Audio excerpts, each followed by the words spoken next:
Është promovuar në Londer libri biografik i autorëve britanik për presidentin e Kosovës, Hashim Thaçi.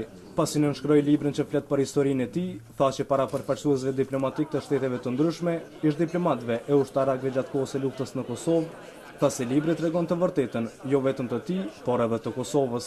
My first duty is to thank the authors for being here, of course, to Roger Boys and Susie Jagger. But I think the first call is to James Stevens, who represents Pikeback, the publishers. James.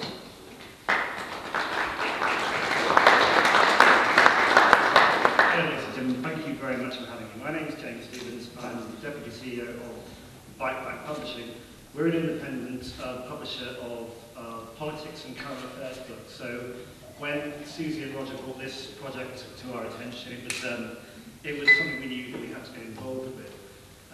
The story tells of a guerrilla leader who became an international statesman and who has played a pivotal role in the short but eventful life of a burgeoning young democracy was too compelling to pass up.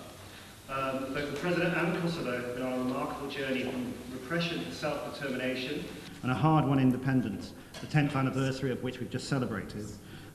In that time, Kosovo has become a model for aspirant progressive democracies throughout the world, and its president, who crucially knows when to fight and when to strike a deal, has become an inspiration to modern statesmen. It's a great story, ladies and gentlemen. Do take your copy. Without further ado, Susie Jagger and Roger Boys.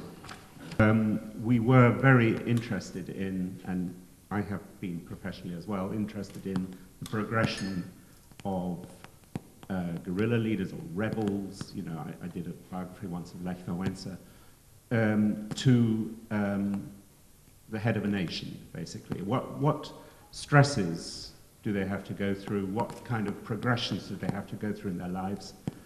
And how they shape their nations in a particular way. And with Hashim Thaçi, we found and saw somebody who hadn't really been written into history properly. If you analyze the different landmarks, from student leader, you know, at a very young age, basically realizing that pacifist, defeatist, kind of Gandhiism was not the answer to the brute force of Slobodan Milosevic. Progressing from there to co-founding an army, to basically persuading people that things had to be done, and then later on, stage by stage, moving towards, at an extraordinarily young age, to this statesman-like role, and persuading the people, persuading the Kosovo Liberation Army commanders to disarm in the cause of peace. There have been various other pit stops like this, which I think mark him out quite distinctively. And I think, so the biggest one, of course, being Rambouillet Conference, where, as we tell in the book, he was so afraid of arrest by the Serbs, because of course there were different arrest warrants out for him, he made his way at high speed through the mountains into Albania. On foot? On foot, yes. Well, there is only one way across mountains, isn't there? So, and on foot, and turned up at Rambouillet, flew to Zurich, bought a suit, since he had only hiking boots and a knapsack.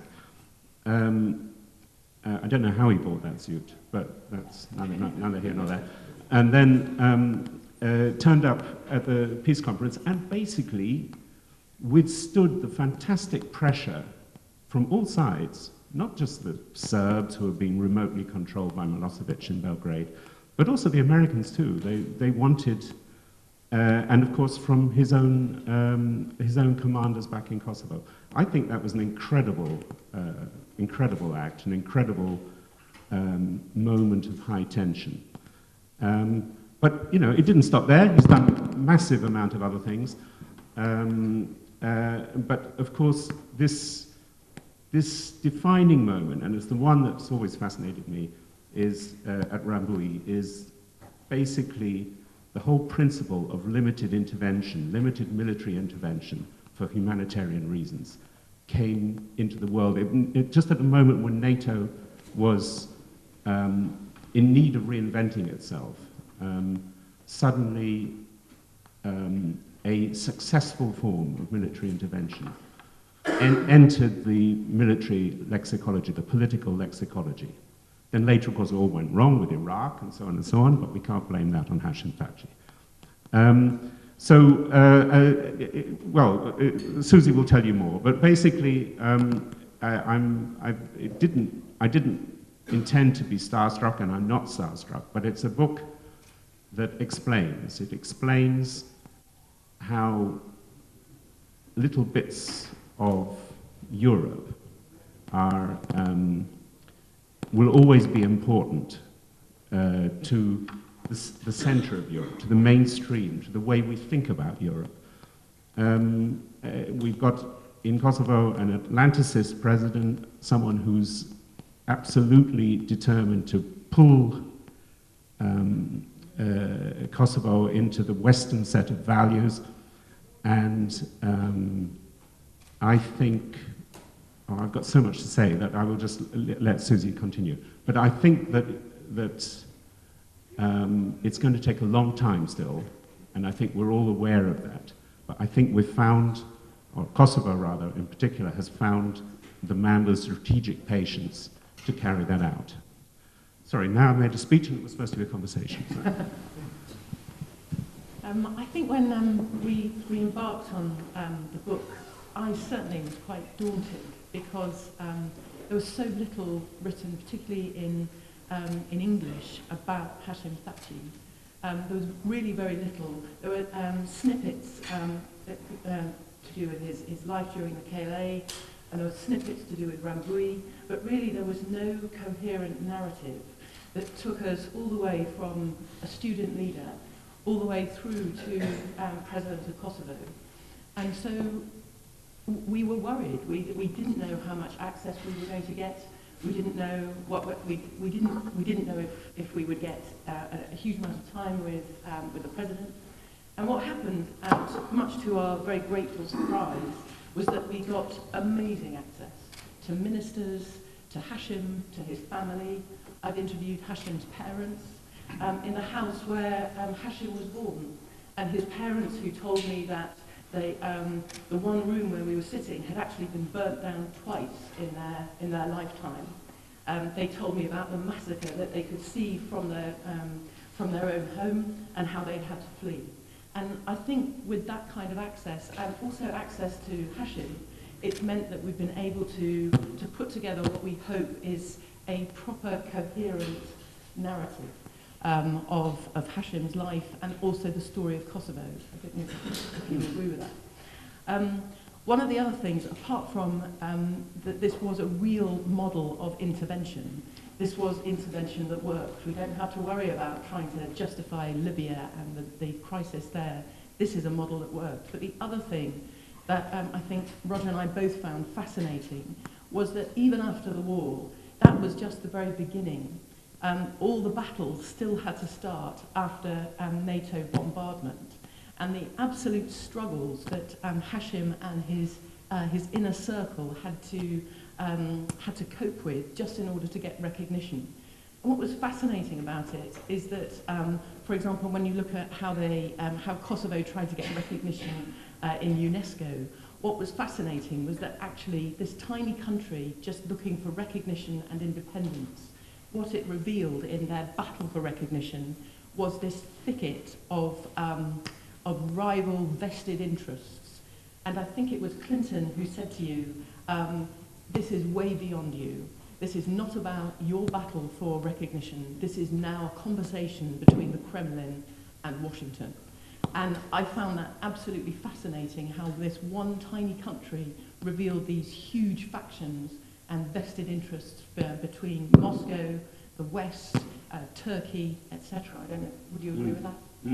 Yes, and I don't know whether I need this. and I would say too that, of course, these struggles are not really over. The struggle for recognition, which is, you know, the next phase, and I think it's going to take a while. And I was trying to work out what would need to change now for Kosovo to jump to that next stage. Obviously, there are tactical goals, visa liberalization, these kind of things. You know, obviously, Kosovo should push for, but. And of course, one obstacle is Russia, which is very closely, or claims to be closely allied to Serbia, but more to the point, it just wants to contain NATO enlargement in any way, and is worried about Albania, is worried about Montenegro, and is indeed worried about what will happen next in Kosovo, and is trying systematically, really, to block everything. But the other thing I wanted to say was Spain is a problem, and Spain really, somebody has to really tackle this question head on with Spain, who's absolutely frozen in its position towards Kosovo and not recognizing Kosovo on the dubious grounds that it might encourage Catalonia and the Basque lands to do something similar. But the irrational argument has to be made by somebody within Spain that this is simply nonsense. There's quite clearly a difference between a separatist movement within a democratic state and a breakaway province that had, you know, a long history of separate national identity, breaking away from a dictatorship that had imposed a kind of apartheid state on them. If Spain can't spot the difference, then you know, then they're in trouble, and the European Union is in trouble insofar as it's being held hostage by these few countries that are holding out against Kosovan recognition. So I would like to say that Kosovan recognition, total recognition, is just around the corner, but I have a feeling there's a lot of persuasive work still to be done. The other thing that struck both me and Roger when we were writing the book was the extent to which that actually we were writing about this tiny country, but we were also actually writing about British political history, that increasingly the figure of Robin Cook, Tony Blair's intervention, with Jamie Rubin, obviously an American, but we were actually writing as much a narrative about the West as we were about Kosovo itself. And I recall Hashim telling us that just over the road on the steps of the Foreign Office, which is also in the book, Robin Cook had said to you that de Gaulle stood on these steps and went to liberate France. You will now go ahead and liberate your own country. And I think that for us, that the fact that we ended up writing a book that in some way was as much about Britain as it was about Kosovo, I found very interesting. I don't know if you agree with that. Yeah. And now, of course, there's the question of reinvention. So you have a political class that's based on the struggle, a military struggle and an independence struggle that's now old, and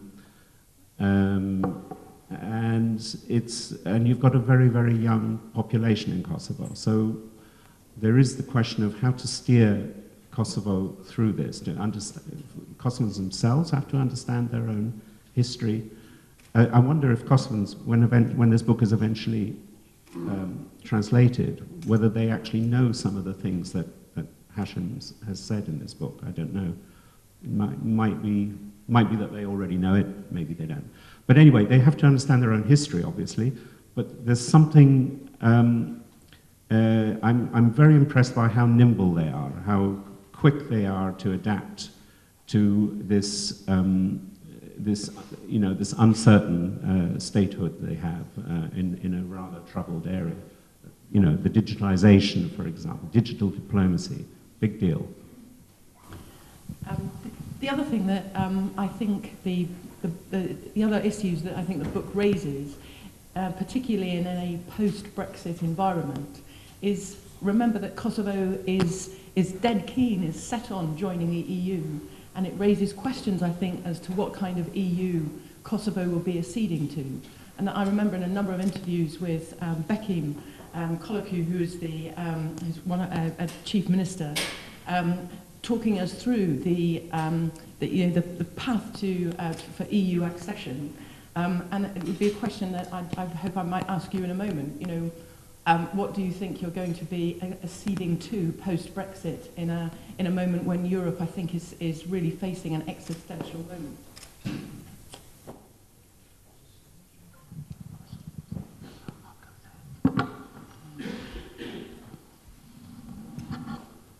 Ladies and gentlemen, the authors have agreed to take some questions from you. Could I invite questions? And when you stand, could you give your name and who you're representing, please? Thanks.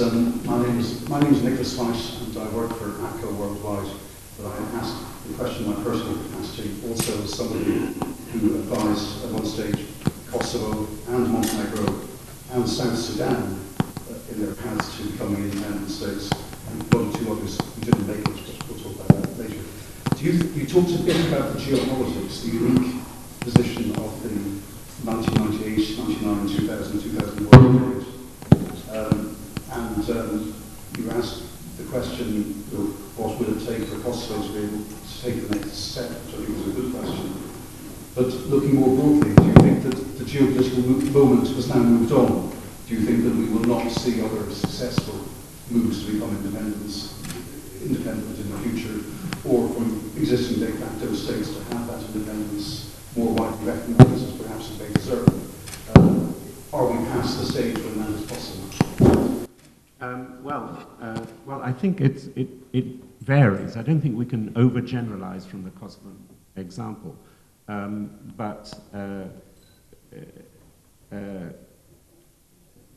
no, I think, well, what I would say is that there are increasing obstacles to countries seeking independence at the moment. There is no doubt about that. There's a big emphasis on societal cohesion and on nation-state cohesion because people worry about chaos and external interference. So if your question is Kosovo the last country to go down this route?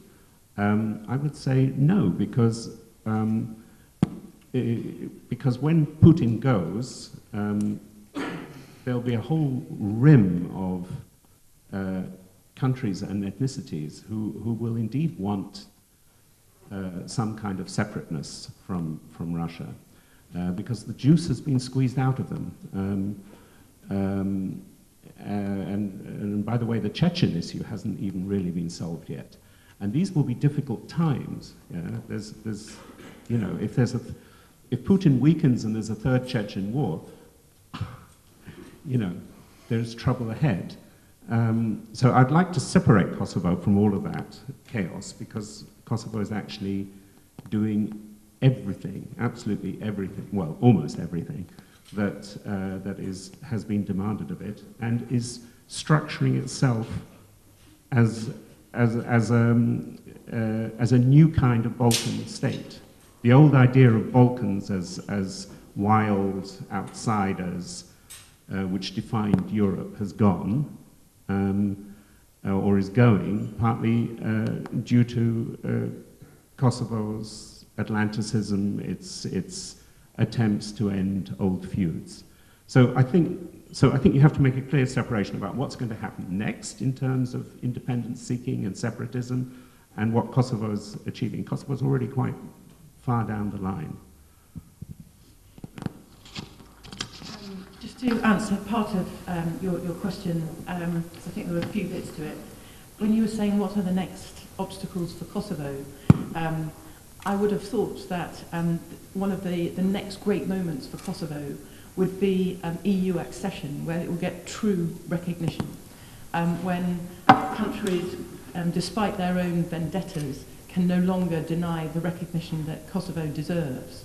And clearly that would have to come, having discussed this with Becky, and I'd encourage you to do so after the Q&A, but the speculation that both Serbia and Kosovo will have to, that the criteria for Serbian accession to the EU will have to include some kind of clause that they will not obstruct Kosovan accession.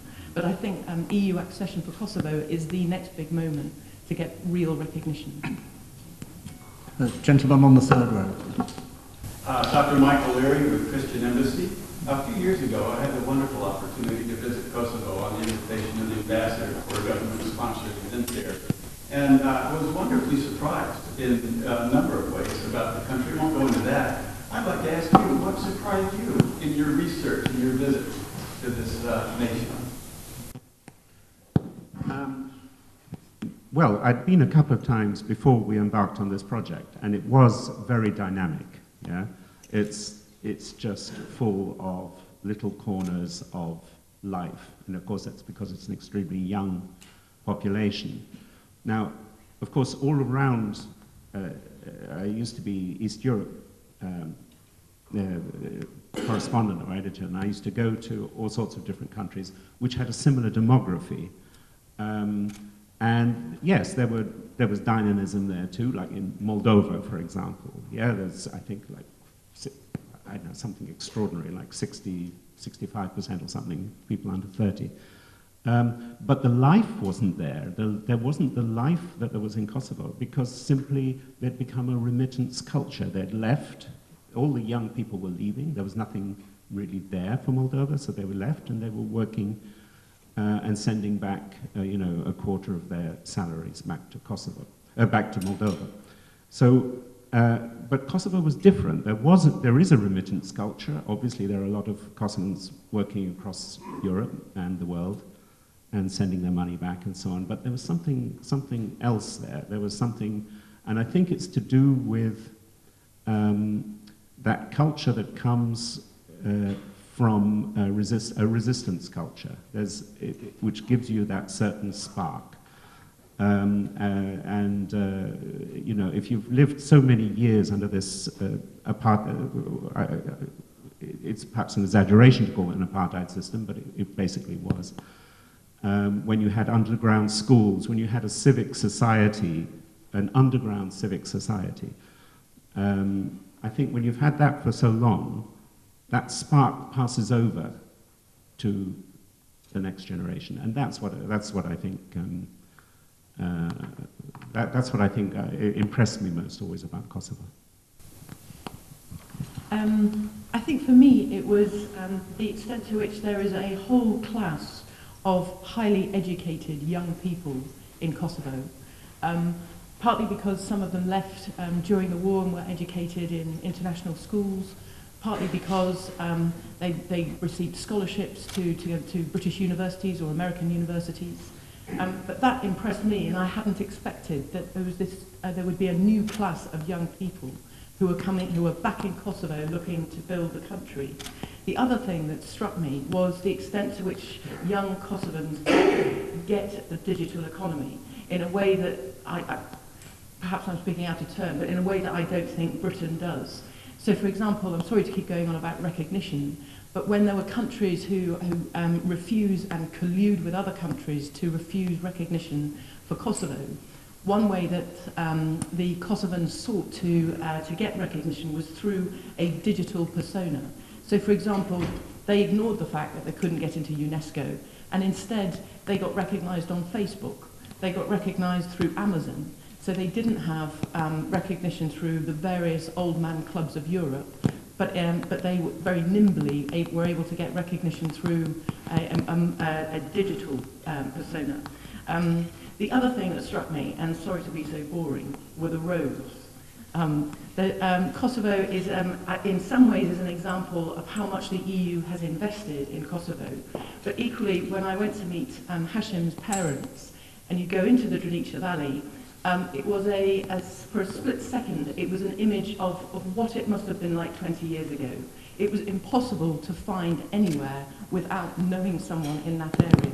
And it struck me that there was one part of Kosovo which was developed, which had been invested in, and there's another part of it which... I'm sure you'd wish to join me in thanking Roger and Susie for how they've handled those questions.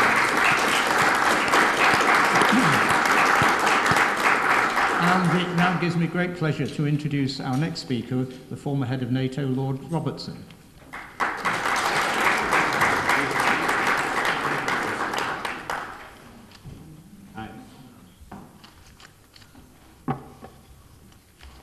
Ladies and gentlemen, it's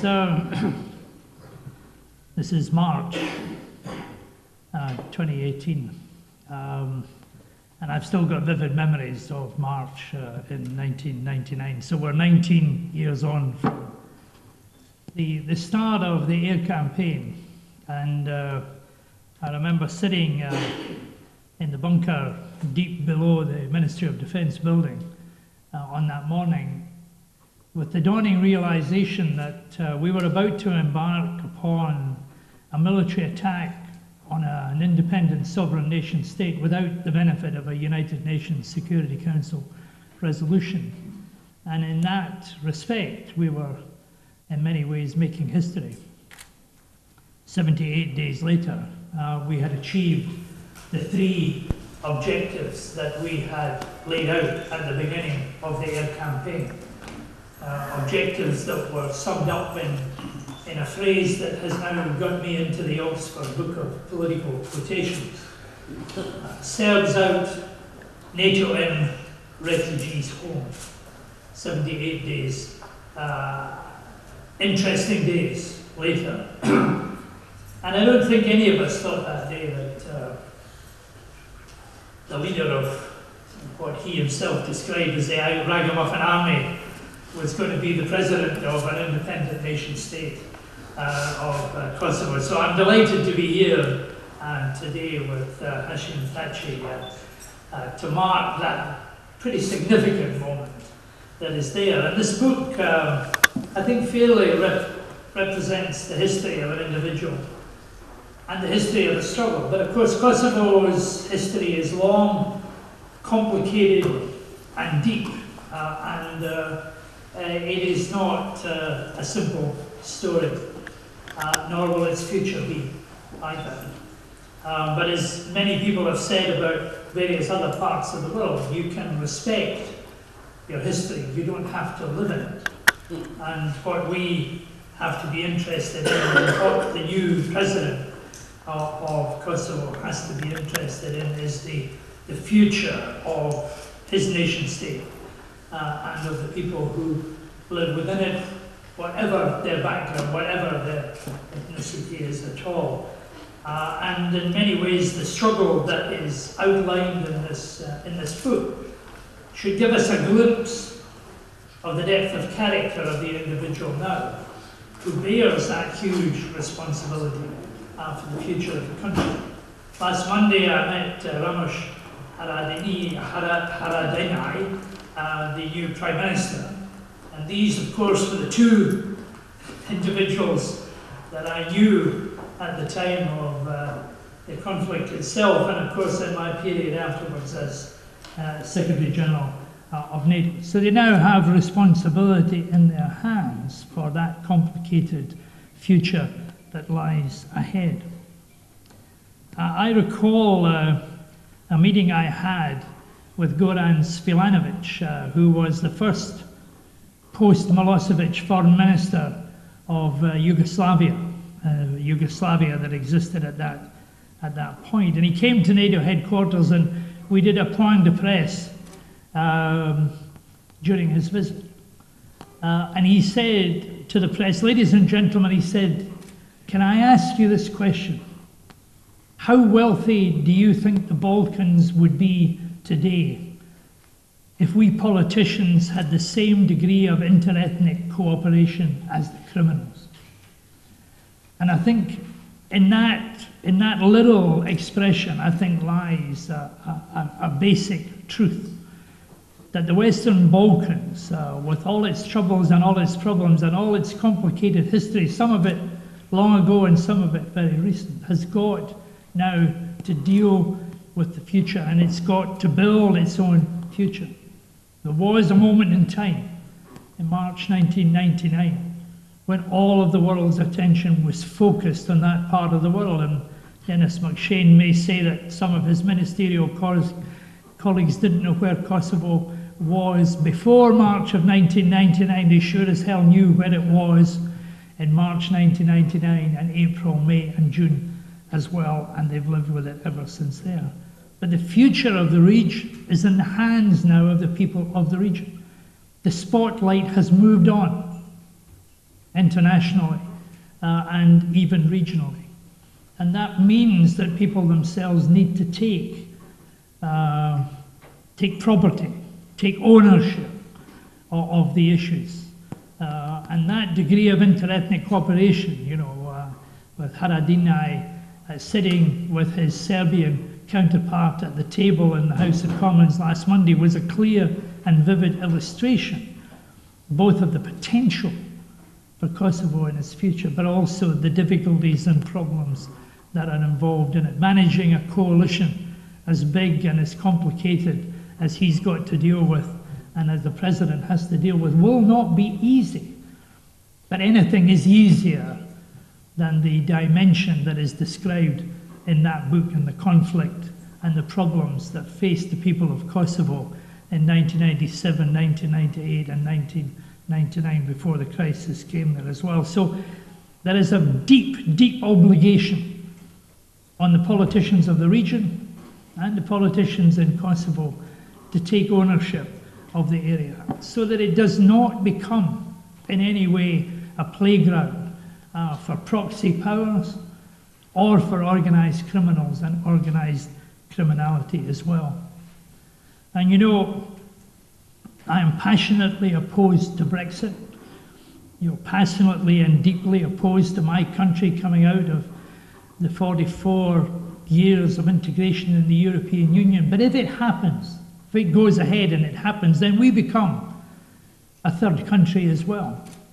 So the Western Balkans will not be alone in that category of third countries outside of the European Union. And there will, as I desperately look for any glimmer of light in this bleak position, there will be opportunities there for us to help the countries of the Western Balkans to make a move forward. And if Serbia and indeed Kosovo want to become part of mainstream Europe, want to become integrated into the European Union and into NATO, then they've got to find friends in the outside world with similar status as well. And Europe and the UK as a third country may be able to do it. But I say this, that the book about Hashim Thaçin today is basically history. It hasn't dealt with the philosophy of the president for what he sees in the future. That's for him, the book for him to write. But he'll be writing it every day of his presidency, because people will be watching and caring about what he writes. But what we saw during that sometimes grim period, out of which came a nation state, was a degree of bravery, of tenacity, of boldness, that bodes well for the future of Kosovo and its people. I went back the year before last in order to receive from the president's predecessor the Golden Medal of Freedom. Now, I accepted it with a degree of humility. General Mike Jackson is at the back of the room here today, and I warmly salute him, because he was, of course, the military commander out there both before, during, and after the conflict, and a huge amount of the credit for what happened and that goes to him and the people that he led. But that boldness and that tenacity and that strength of character is going to be required in the future, and there are few people other than Hashim Thaçin able to pick up the challenge that represents, and I wish him well and his people for the future. Thank you very much.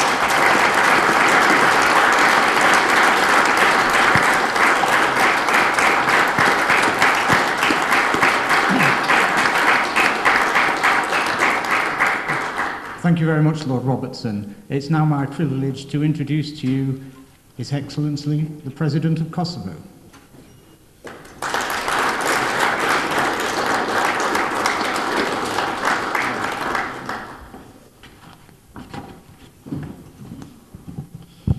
Honorable Ministers and Members of Parliament, Honorable Chair, Your Excellencies, Ambassadors, dear friends of Kosovo.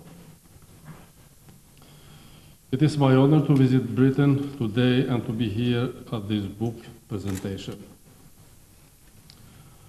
I want to thank Roger and Susie as authors, as they found my life and history of Kosovo interesting. We sat together many hours and many days. They interviewed my parents. They consulted friends, sources, and not so friendly sources too.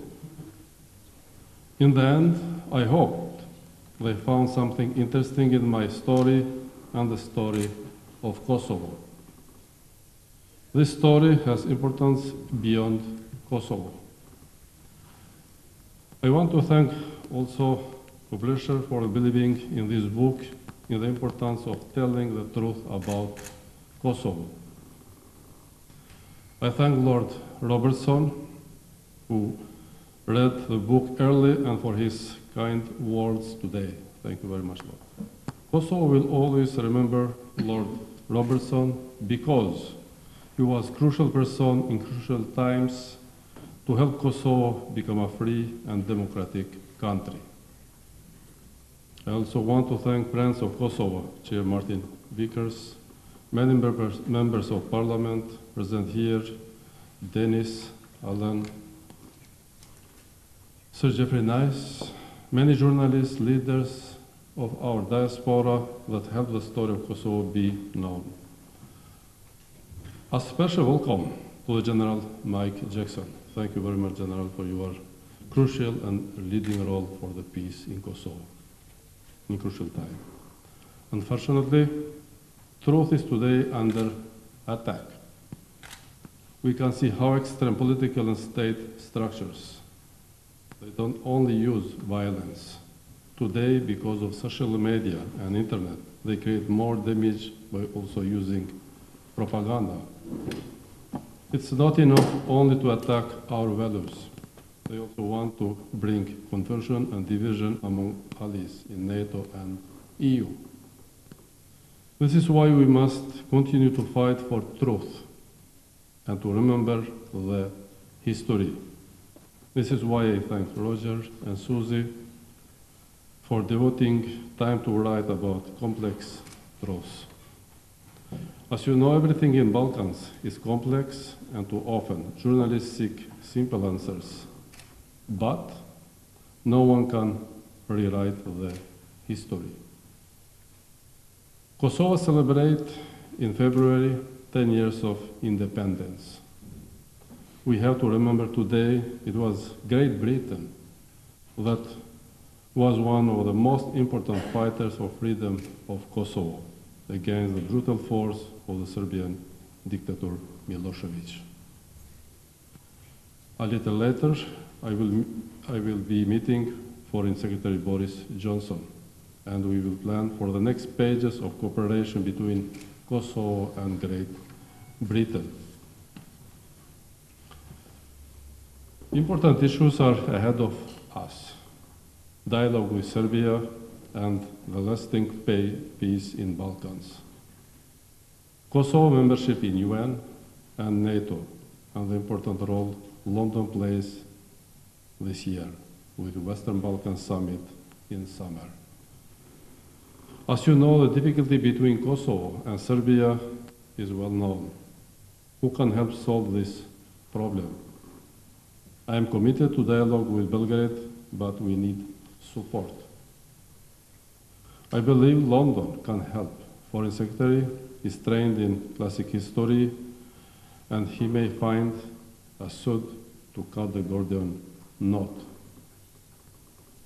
So despite Brexit, I see a big role for London. Economic cooperation, security cooperation, and fight against crime and terrorism cannot be stable in Balkans or world without active role of Great Britain. I hope you will find the book interesting, and I hope you will look at Kosovo with new interest. Kosovo and Britain are strategic partners, and they will be. If this book helped a little bit to strengthen this alliance and to remember our friendship, I am a very happy man. Thank you very much again. Thank you to everybody.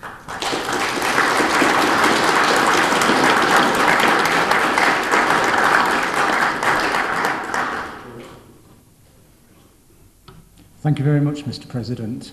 That concludes the formal part of today's gathering. It's been my pleasure to have visited Kosovo on 2 occasions, most recently last month joining the independence anniversary celebrations, and I hope that through the work of the all-party group that I co-chair, we'll be able to cement the relationship between our 2 countries and cement an even deeper relationship between the UK and Kosovo. Thank you very much everyone for coming, and please stay for refreshments. Thank you.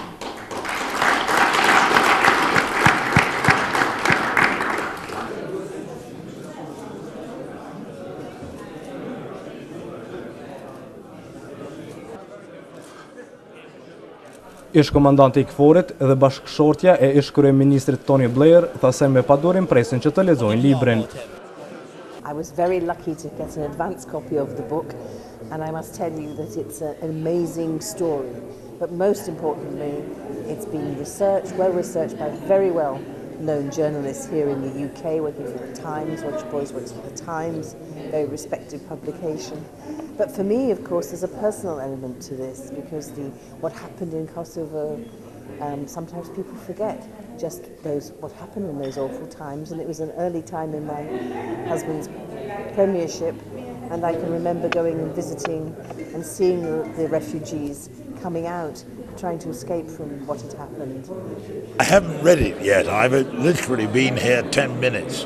I've had a quick look at the index, just to see where my name is, and I've read it just a little bit. I look forward to reading the whole book very much.